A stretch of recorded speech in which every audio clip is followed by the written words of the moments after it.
আমাদের বঙ্গোপসাগরে সুষ্ঠু জরিপ পরিচালনা করে গভীর সমুদ্রে মাছ ধরার অঞ্চল চিহ্নিত করতে হবে। এটা শুধু বেশি মাছ ধরার বিষয় নয়, এটা একটা ইন্ডাস্ট্রি গড়ে তোলার বিষয়। এটা শুধু আমরা খাবো তা না, পৃথিবীর অন্যান্য মানুষের দেশ আমাদের এই মাছ খাবে। আমাদের সেই সম্পদ আছে, শুধু হাত বাড়িয়ে নেওয়া। সে হাত বাড়িয়ে নেওয়াটা আমাদের হয়ে ওঠেনি এ পর্যন্ত।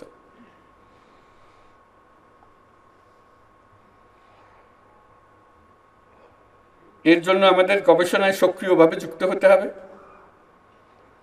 আন্তর্জাতিক সম্মেলনের আয়োজন করতে হবে, যাতে বিশ্বমানের বিশেষজ্ঞদের চিন্তা ভাবনা অভিজ্ঞতা আমরা কাজে লাগাতে পারি। আমাদের বিশ্ববিদ্যালয়ে পাঠ্যক্রমেও গভীর সমুদ্রে মাছ ধরার বিষয়টি অন্তর্ভুক্ত করতে হবে।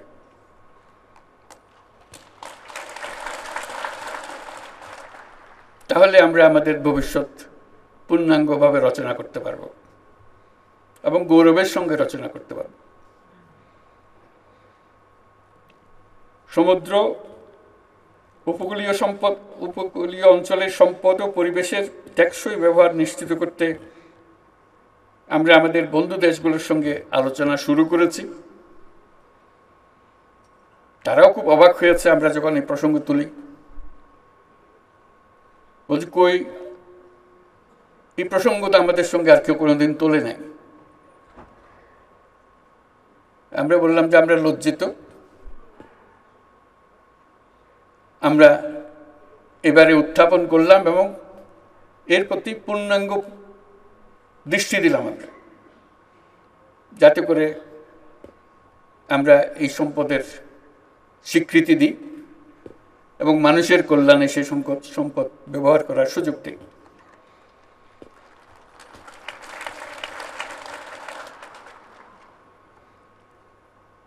সমুদ্র, উপকূলীয় অঞ্চলের সম্পদ ও পরিবেশের টেকসই ব্যবহার নিশ্চিত করতে আমরা আমাদের বন্ধু দেশগুলোর সঙ্গে আলোচনা করছি এবং তারা সাড়া দিচ্ছেন।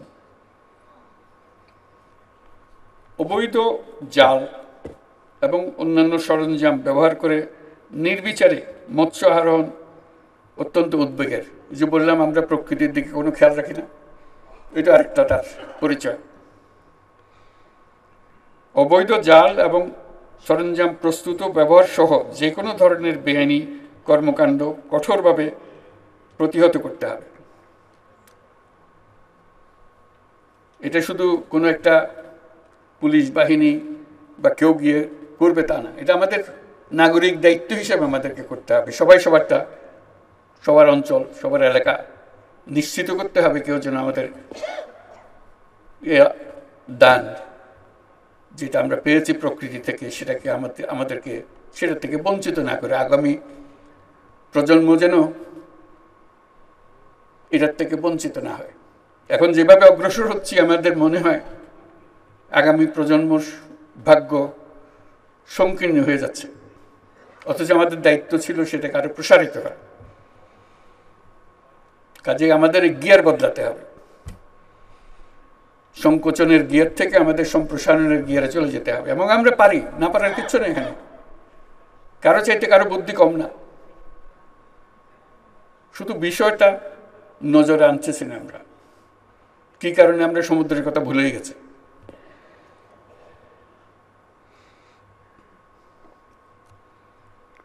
জলাশয় দূষণ, শস্য উৎপাদনে মাত্রাতিরিক্ত ও নিষিদ্ধ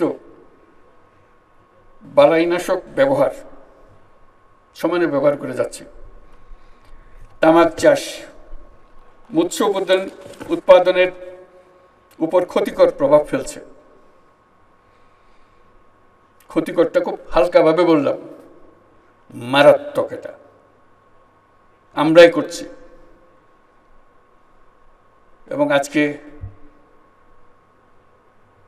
বিশেষ দিবসে আমরা শুধু স্মরণ করছি, তারপর আবার এখান থেকে বেরিয়ে ভুলে যাব, যেন আমরা না ভুলি। সে কথাটা বারে বারে নিজেকে স্মরণ করিয়ে দেওয়া। অপর অপরিকল্পিত অবকাঠামো নির্মাণ, নদ নদী সহ সকল জলাশয়ের নাব্যতা হ্রাস, সর্বোপরি জলবায়ু পরিবর্তনের ফলে মৎস্য উৎপাদনে বিরূপ প্রভাব পড়ছে। এ সকল ক্ষতিকর প্রভাব মোকাবেলার সমন্বিত টেকসই উত্তরণের কৌশল উদ্ভাবন করতে হবে।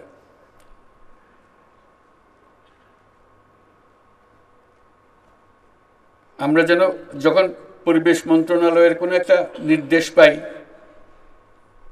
সে যে নির্দেশই হোক, মনে হয় যেন তারা মস্করা করতেছে আমাদের সঙ্গে। মানে মনে মনে বা মুখে বলেই ফেলি, আর ইউ সিরিয়াস? এই অদ্ভুত একটা কথা আপনারা বলতেছে। তাদের কথা আমাদের কানে বড় অদ্ভুত দেখায়, কারণ আমরা অন্য কথা, অন্য চিন্তাতে এত নিবিড়ভাবে সংযুক্ত হয়ে গেছি, সঠিক কথাটা বলাটা আমাদের কাছে এটা অবান্তর কথাবার্তার মতো মনে হয়। তারা এসে আমাদের সব শান্তি নষ্ট করে খামোখা। এই কথাটার জন্য আমরা উল্টাতে পারি। ওইটা না হলে বাংলাদেশের মতো দেশ সুস্বাস্থ্য নিয়ে, শান্তি নিয়ে বেঁচে থাকা কঠিন হয়ে যাচ্ছে। যথাযথ ব্যবস্থাপনার অভাবে শত শত প্রজাতির ঐতিহ্যবাহী দেশীয় মাছ ক্রমান্বয়ে হারিয়ে যাচ্ছে। এজন্য ময়মনসিংহে অবস্থিত বাংলাদেশ মৎস্য গবেষণা ইনস্টিটিউটে লাইভ জিন ব্যাংক স্থাপন করা হয়েছে। গবেষণার মাধ্যমে বিলুপ্ত প্রায় আমাদের আরো বহু গবেষণা প্রতিষ্ঠান করতে হবে। আমাদের তরুণদের এটার সঙ্গে সংযুক্ত করতে হবে,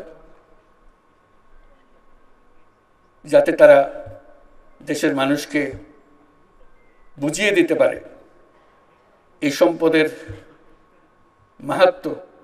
তারা যেন বুঝিয়ে দিতে পারে সবাইকে কিভাবে এটাকে রক্ষা করতে হবে এবং এগিয়ে নিয়ে যেতে হবে। এবছর মৎস্য সপ্তাহ উদযাপন উপলক্ষে জাতীয় অর্থনীতিতে মৎস্য খাতে উল্লেখযোগ্য অবদানের জন্য আপনারা যারা 9টি ক্ষেত্রে স্বর্ণ, রৌপ্য, ব্রোঞ্জ পদক পেয়েছেন,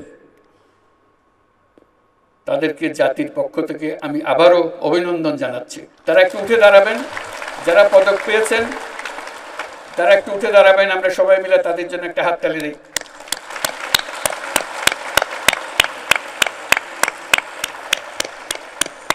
ধন্যবাদ। তাদের কথা মনে রেখে যেন আমরা আগামীতে আমাদের করণীয় সম্বন্ধে নিজের নিজের সিদ্ধান্ত নিতে পারি।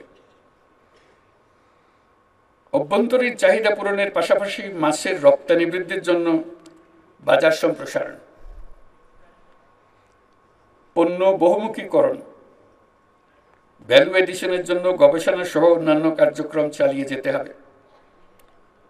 এ সকল কার্যক্রম বাস্তবায়নে সংশ্লিষ্ট সকল সরকারি দপ্তর, বেসরকারি সংগঠন, রপ্তানি ও আমদানিকারক প্রতিষ্ঠান, উন্নয়ন সহযোগী সংস্থাসমূহকে সম্মিলিতভাবে কাজ করার জন্য আহ্বান জানাচ্ছি। দেশের সবার প্রতি আহ্বান জানাই, আমরা যেন প্রকৃতির এই অবদানকে সম্মান জানাতে শিখি এবং বাংলাদেশকে প্রকৃতির প্রতি সদয় হতে শিখি এবং সকলে ঐক্যবদ্ধভাবে সেটা করি, প্রকৃতির প্রতি সদয় হওয়া। কারণ প্রকৃতি আমাদেরকে এই সুযোগটা দিয়েছে। নাহলে এই বাংলাদেশে 18 কোটি মানুষ খেয়ে পরে শুধু বেঁচে থাকা না, এগিয়ে যাবার কোনো কথাই ছিল না। প্রকৃতি আমাদের সেই ব্যবস্থাটা করে দিয়েছে এবং আর সুযোগ সৃষ্টি করে দিয়েছে। এবং আমরা ওই যে বললাম প্রতিনিয়ত নির্দয়ে তাকে আঘাত করে যাচ্ছে। কোথায় তার প্রতি অবনত মস্তকে দাঁড়িয়ে ধন্যবাদ জানাবো, সেটা না করে আমরা লাথি দিয়ে যাচ্ছি। জাতীয় মৎস্য সপ্তাহ 2025 এর সার্বিক সাফল্য কামনা করে আমি এর শুভ উদ্বোধন ঘোষণা করছি। সবাইকে ধন্যবাদ।